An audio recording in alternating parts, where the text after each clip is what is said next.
What's going on, folks? Marty from Extreme Fitness, and I made a promise to somebody yesterday that I would talk a little bit about Scaption pull-ups. What are they, and how can they help you get to a full pull-up if you're really struggling, like most people are? Pull-up is one of the hardest bodyweight exercises ever.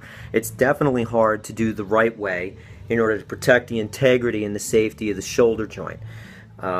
Most people get onto a bar and they hang from it, and all they feel are their hands, all they feel are their arms, and they just can't generate the force and the momentum to get that pull-up done.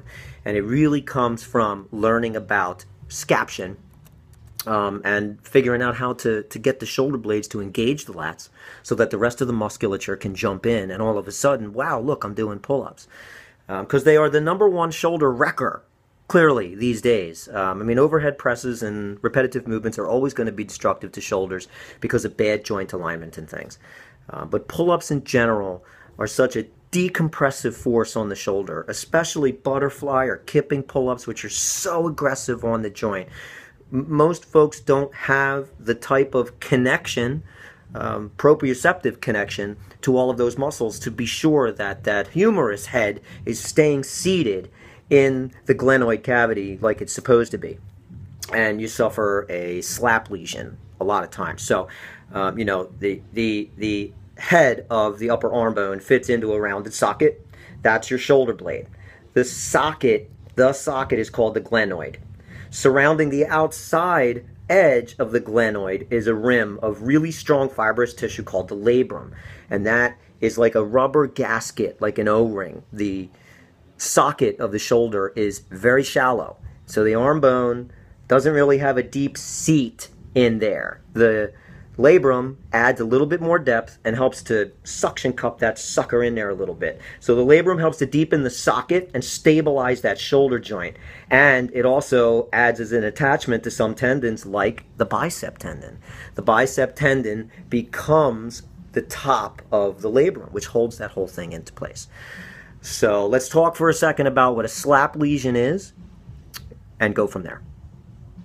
Okay, so the term slap lesion stands for superior labrum, anterior, and posterior. Superior labrum, anterior, and posterior. So superior meaning top, okay, and from anterior to posterior. So that is the top of the labrum, the top of the gasket that helps to keep that upper arm bone, the head of the humerus, stuck there where it belongs in the glenoid, in the socket. And which the bicep tendon, remember, becomes the top of that. So you can get a tear there. One of the most common ways to get a tear there is through a forceful forward motion with the arms extended over the head. Let's say that again. A forceful forward motion while the arms are extended over the head. Hence, the kipping pull-up. Some folks can do it. They got great shoulders. I've seen it. I'm not a big fan of it. I don't know any physical therapists that are. I'm not trying to bash. But when it comes to keeping the shoulders safe, we just don't allow those to happen because you're not really learning how to do a pull-up at all. You know, we make the analogy here, you look like a worm on the end of a fish hook, you know, and you're kind of nailing this thing. And there's no question it's engaging the lats a little bit and all of those things. But to get a dead hang, proper strict pull-up, learning how to operate through Scaption, that's what we're after. That's strengthening the posterior side of our bodies. That's bringing the lats in. That's helping to strengthen things. And that's a little bit about what I want to show you out there in the gym. So you get an idea of where you can start to work through this and generate strength at the bottom of the motion, not the top of the motion, so that the force is applied in the right places and your pull-ups are cleaner and better and more effective. So here's a great graphic of the shoulder joint. That's the glenoid, that is the socket that the head of the humerus will sit into. The tubular tissue that you see around the outside edge, that's the labrum. That's what helps to deepen the socket of the shoulder so that the upper arm, the top of the humerus, has a deeper socket to sit in, and it holds it in place. Where you get a slap lesion, superior, labrum, anterior, posterior, is right on the top, and you can see where it says slap lesion. That little red area on the bottom of the labrum, on the bottom of that O-ring, is the tear. Now the bicep tendon has been torn partially off of the shoulder joint itself, and the labrum has detached. So besides being in constant pain that can radiate in multiple directions across the chest, across the back, or down the arm, now the joint itself has no integrity. So anytime you're doing a pull-up or an overhead press, you can get clicking or popping along with extreme pain. That's what a slap lesion is. Okay, we're on? Okay. All right, so the Scaption pull-up. And this is so critical. And I need you to observe what my scapula, my shoulder blades, are doing and what my arms are not doing, so you'll know how to practice this movement. People struggle with pull-ups because they're trying to use their arms to do everything. Your arms can't do a pull-up. My arms can't do a pull-up.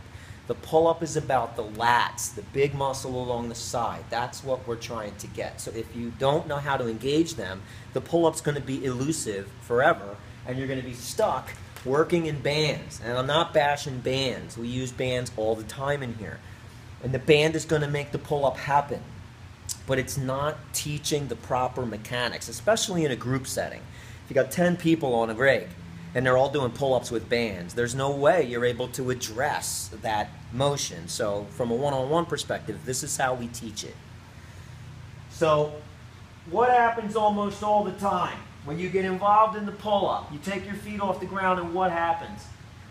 Wham! The shoulders are completely extended. You're definitely hanging.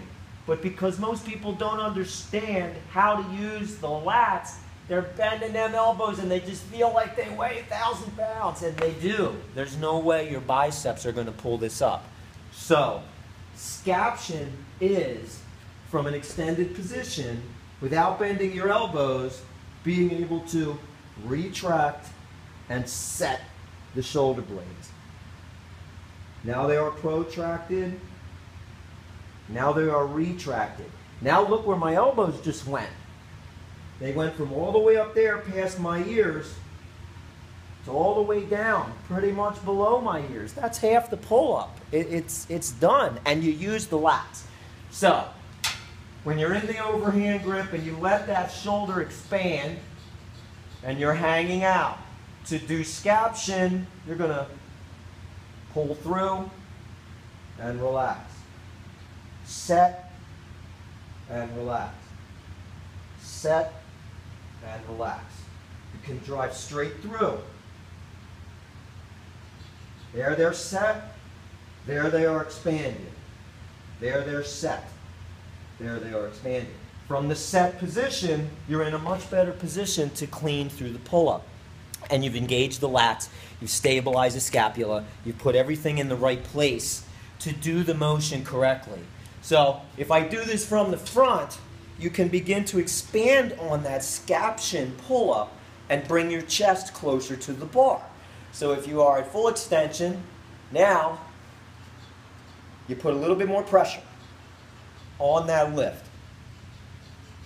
And look how far you can start to pull. But the motion begins at the lats. So you're going to get your hands beat up on this one. That's part of the pull-up thing. Be ready to deal with grip strength. If you feel your grip strength fading, drop off the bar and relax. But if all you do once a week on back day, and do it first, guys. Do it after you're warmed up, but don't do it after you've tried to do pull-ups. Do it first. Remember, hold on to the bar. Let those shoulders relax and expand. Set the shoulders. Come through. Set. Come through. There's no bend in the elbows. That's how you got to work it. Okay? Give it a try. Scaption pull-ups. It's going to help you get your pull-ups done. All right, so one more little caveat here, man. I want to show you how we facilitate that movement here. So if you're a personal trainer and you're wondering, how do I instruct a Scaption pull-up? This is how we instruct it, because we need to get those shoulder blades to engage, and this is how we do it. And if I have a client hanging from a bar, I get one hand on the low back so I have some lift, because this is the direction we want her to go in, right? Up and through. My other hand is very high up on the chest above all the girl parts, and I'm going to just assist her through the pull. So do that scaption, that's it, and down, perfect. Try it again, boom, and down, up. So I can lift from the lumbar, force the scaption to go on. Let's just go one more time. Boom, that's perfect, that's perfect, perfect. If the lats engage correctly and the scapula drop down, the chest is naturally going to lift. And again, we're getting back at half the pull-up. So that's how we teach that motion, by assisting the chest up and lifting with the lumbar. So we force the rotation of the rib cage. Try to do 15 of those, 3 sets of 15. And that really, is what has built that back. It's pull-ups are there. That's what does it. But if you don't develop the big muscles, you're missing the whole exercise. And also, getting back to the slap lesion. Remember the slap lesion. Forceful forward motions on the shoulder while the arms are overhead. Okay? Forward. Forward. Think of what's going on in that glenoid. Think what's going on with that labrum trying to hold that in there. Be really careful of those kipping pull-ups, guys. Stay strict. It's safer.